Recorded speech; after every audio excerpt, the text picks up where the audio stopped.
All right, everybody, welcome to episode 69 of the Scarlet Faithful podcast. I'm your host and co founder, Aaron Breitman, coming to you on Thursday, May 11th, portal deadline day for college basketball, the last day to enter the transfer portal. Not the last day you have to make the decision, but the last day to enter. So, obviously, on our toes a little bit from Rutgers' perspective. While Moat Mag has been rumored over the past week or so, I mean, college basketball recruiting these days, you never know with anything. So let's get through these 24 hours and then we can talk about it more.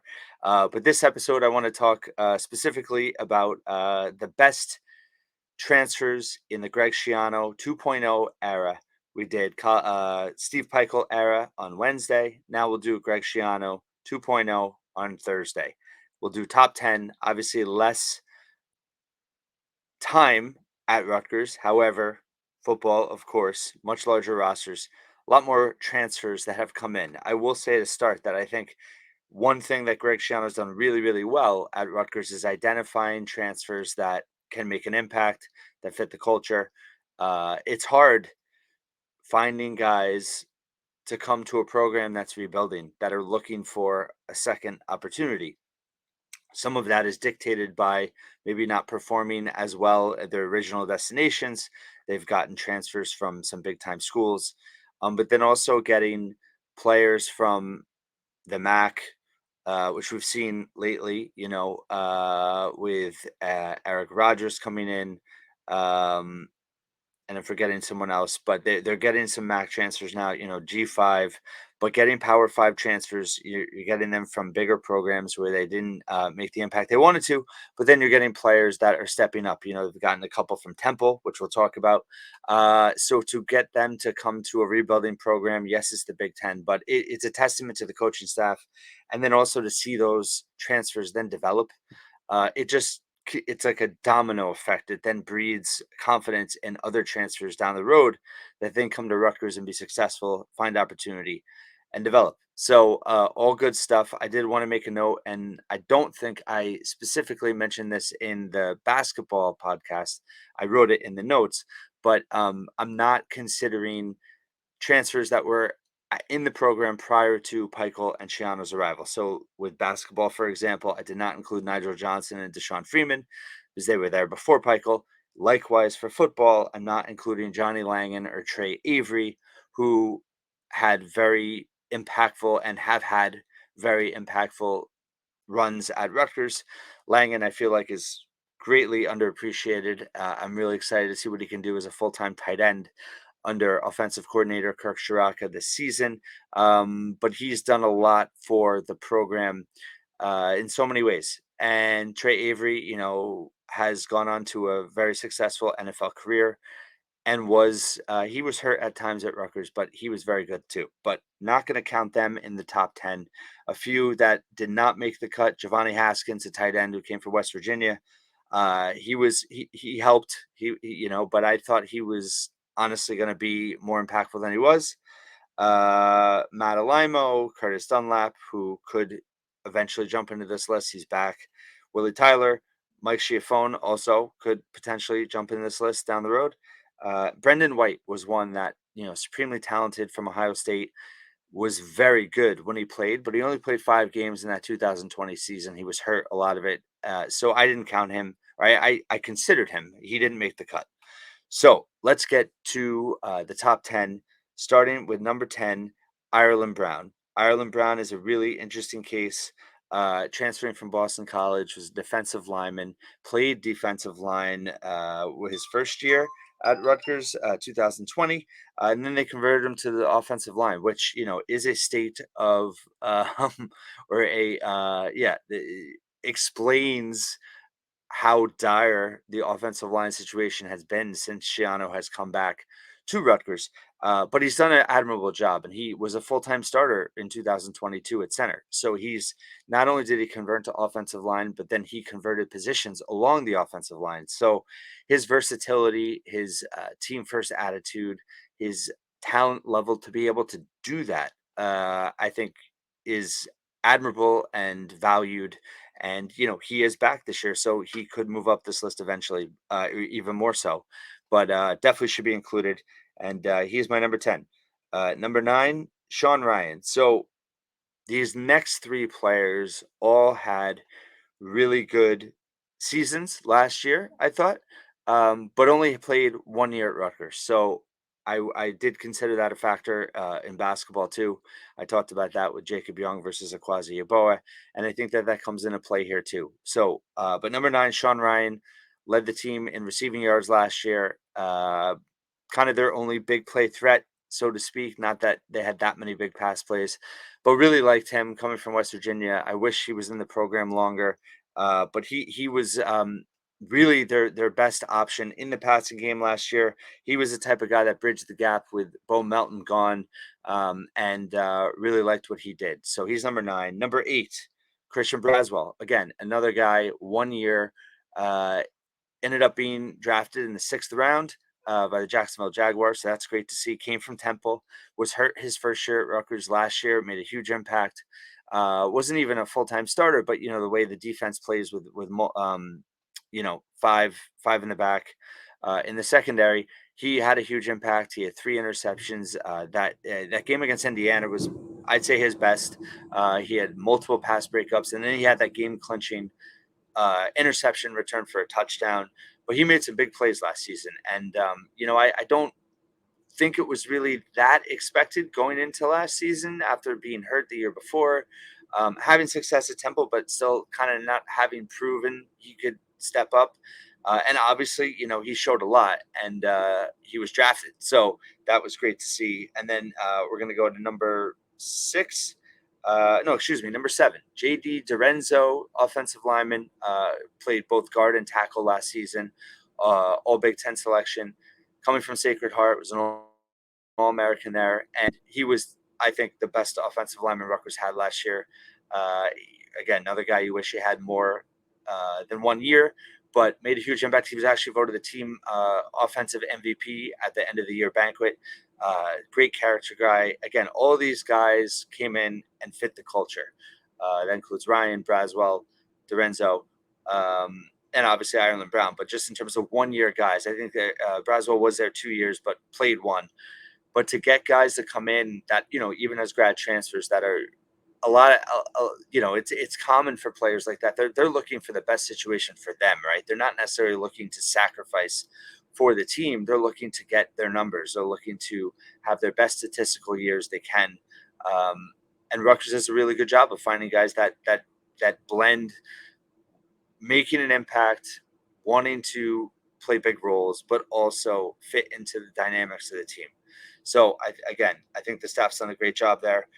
Number 5, Mayan Ahanatu, again, another guy that's back, transferred from Minnesota, had the relationships with Rutgers, with everybody. I mean, Schiano in high school in Florida, and then obviously, came over with actually Jim Panagos was here, and then now you have defensive coordinator Joe Harasimiak, excuse me. So, he's been really solid over the years. I'm just looking to see if I can plug any stats in here.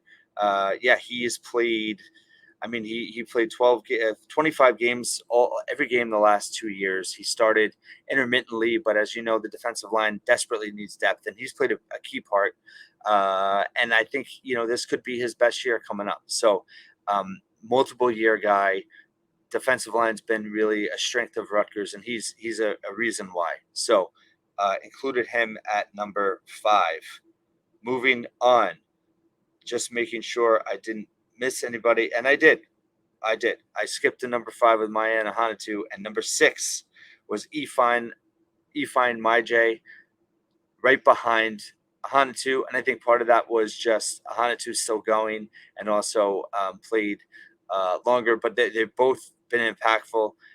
Myj, 2 years from Temple, battled a little bit of injuries, but he commanded double teams. He was disruptive in both the pass and the rush, and he was huge. So I think it's funny. Rutgers has done really well defensive line transfers, and Myj at number 6, Hanatu at number 5. And again, Hanatu has another year back. So I think just that kind of pushes him ahead because of the value of having him for so many years. But Maije was really good.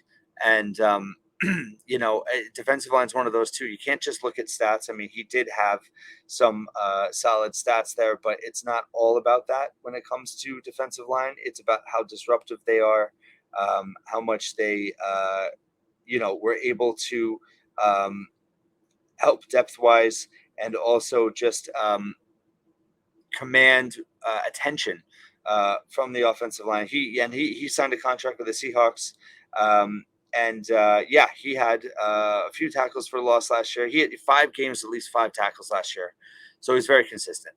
All right, so let's go to number 4. Stay along the defensive line, and this one's an exception to kind of my rule that I'm saying in terms of multiple years. This is Michael Dwumfor, who transferred from Michigan, only had 1 year left, 2020, but he makes my number 4 for a lot of reasons. He was their best defensive lineman that year. He made a huge impact, but I also think that the long term narrative of him coming back, being successful, being a New Jersey guy, played at DePaul Catholic, and then making the NFL, still is in the NFL. I think his story is a huge narrative for Schiano and the staff in recruiting. But he made a huge impact that 2020 year. The defense was ahead of schedule, and he was a big reason why. They won 3 games that were very competitive. Obviously, it was the COVID year, but him coming back, sending that message that New Jersey kids could come back, and wasn't a guy that, didn't play at Michigan. He did play at Michigan. He didn't play as much as he wanted to, but he did play. He wasn't just, a bust in the regard of being a highly rated recruit and not really ever playing. He did play at Michigan. He was a contributor, but he came to Rutgers to be a starter, and he made a huge contribution.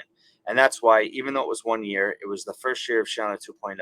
And I think that he had a longer lasting impact that we could still see today on the recruiting trail as a success story for the staff to sell. That makes me put him at number 4. So we're in our top 3. And 2 are on the offensive side. We've been a little defensive heavy, defensive line heavy. Number 3, I go with Aaron Cruikshank. Came from Wisconsin. Obviously, was a established returner. Had the touchdown return in the Rose Bowl against Oregon, and then very soon after transferred to Rutgers. So he was already a great kickoff punt returner, but he was someone craving more opportunity as a receiver. And Rutgers offered that, and Cruikshank developed into a very reliable receiver. He wasn't, all conference in terms of receiver, but he was reliable. He was consistent, and he really developed into. I thought last year, he didn't have the same impact as a returner, but he was very consistent as a receiver, and I thought that he was utilized a little bit better. And that second year he got hurt, which was just awful in terms of he was having a really good year. And I don't think as a returner he was ever the same. I mean, I think that teams obviously keyed on him a lot last year, but I also think that he might have lost a little bit of a step in terms of coming back from his injury. Hopefully he, gets it back now that he did sign undrafted free agent deal. But, Cruikshank, 3 years, valuable receiver for an offense that needed more. But just imagine if they didn't have Cruikshank the last 3 years, both in special teams and offense. And he's going to be sorely missed. So he had a huge impact, even missing half the season his second year. Really like Cruikshank. And he continued that pipeline with Erasmus Hall. With so many players coming from that school and so many players continuing to be recruited from that school, he was just another success story from there, from Brooklyn. So moving on, number 2, I went with Noah Vedral. Noah had up and down periods. He was limited. He wasn't the biggest arm in the Big Ten by any stretch of the imagination.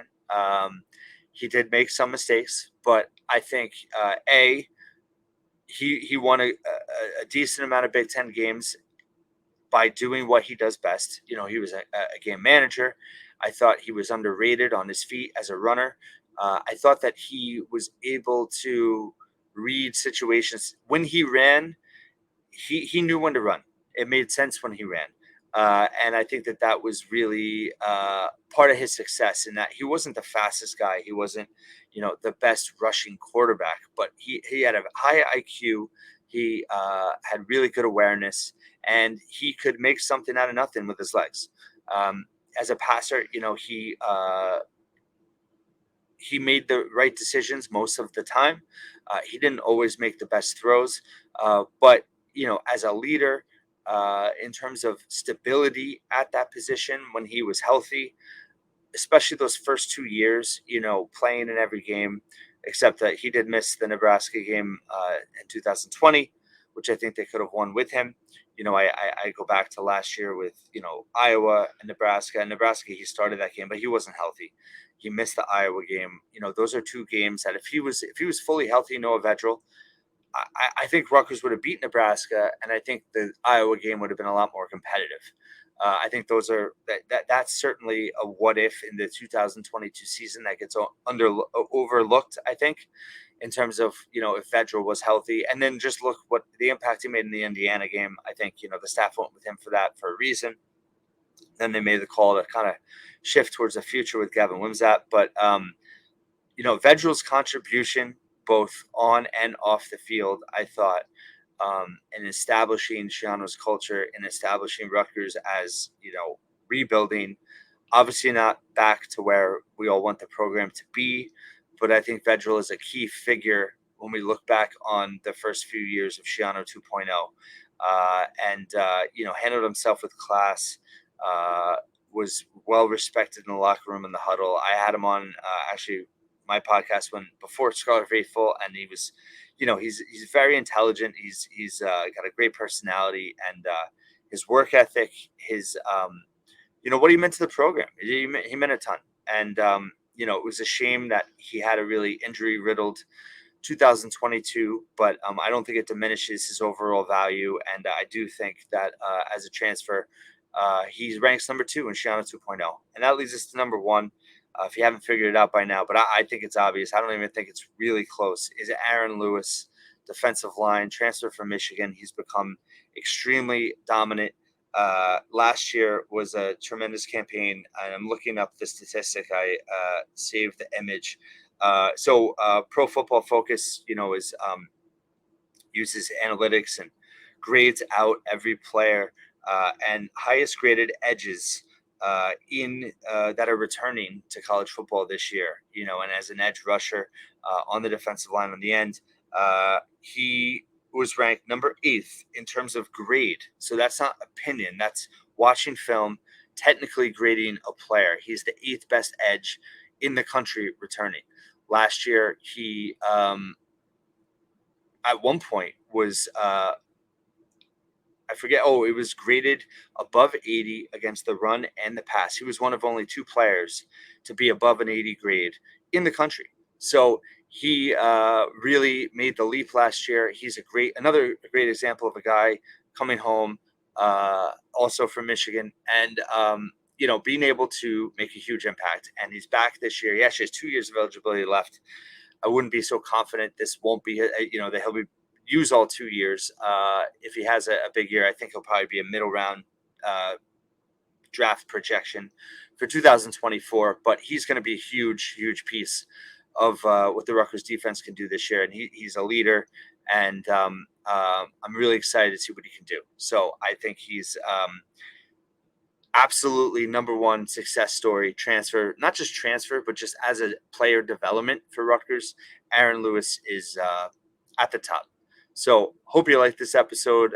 Send me all feedback. Hopefully I didn't forget anyone. I don't think I did, but we're going to be doing this daily, and appreciate you watching and listening on a daily basis. And please check all my content at thescarletfaithful.com. I have something coming out in baseball ahead of this big series this weekend. They're 2 games out of first place.